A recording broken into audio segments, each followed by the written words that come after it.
Nah, legalkah perusahaan kita? Perusahaan kita adalah perusahaan yang legal. PT BES adalah perusahaan yang legal. Semua perizinan mulai dari pendirian sampai SUPL-nya pun ada.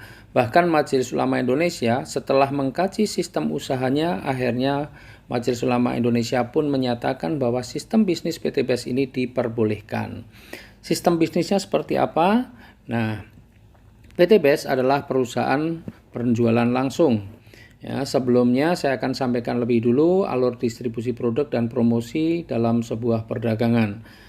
Sebuah perusahaan ketika memproduksi satu produk, maka sebelum sampai kepada konsumen pasti melalui alur-alur distribusi. Ya, mulai dari distributor wilayah, daerah, kota, grosir, warung, baru setelah sampai warung konsumen baru bisa membelinya. Konsumen tidak akan bisa membeli ketika masih di distributornya. Apalagi hanya untuk beli eceran, ya, harus melalui kalau sudah sampai di warung atau di toko. Nah, supaya konsumen membeli produk tersebut, maka konsumen perlu mendapatkan informasi. Dan untuk mendapatkan informasinya, maka konsumen perlu mendapatkan pemahaman tentang produk. Oleh karena itu, perusahaan melakukan apa yang namanya promosi. Promosi supaya informasi tentang manfaat produk itu sampai kepada konsumen. Dan untuk melakukan promosi, perusahaan kadang-kadang menggunakan artis, kemudian menggunakan media cetak dan elektronik seperti TV, radio, internet, kemudian spanduk, baliho, reklame, koran, dan lain sebagainya. Dan biaya promosi serta distribusi itu bisa mencapai 40%-nya.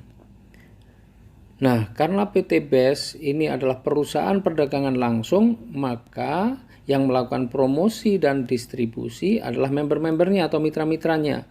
Maka anggaran yang 40% tadi dibayarkan kepada member-membernya. Karena yang melakukan distribusi dan promosi adalah member-membernya atau mitra-mitranya.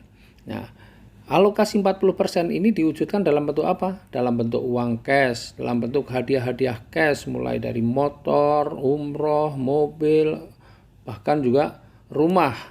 Dan seperti apa pembagiannya nanti akan kita jelaskan dalam slide yang berikutnya.